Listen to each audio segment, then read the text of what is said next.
যে মৃত্যুকে অধিক হারে স্মরণ করে আল্লাহ তাকে 3টা নিয়ামত দেয়। কয়টা নিয়ামত?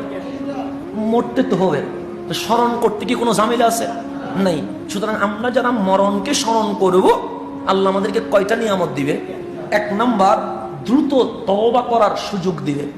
2 নাম্বার আত্মতুষ্টি, মানে আমরা শুধু খাই এই স্বভাব থাকবে না, মাওলা আমাদেরকে অল্পতে খুশি রাখার জন্য কি দিবে?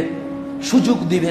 3 নাম্বার ইবাদতে আনন্দ, নামাজ পড়বেন শান্তি লাগবে, কোরআন পড়বেন শান্তি লাগবে, জিকির করবেন শান্তি লাগবে, দয়াল নবীর কথা শুনবেন শান্তি লাগবে।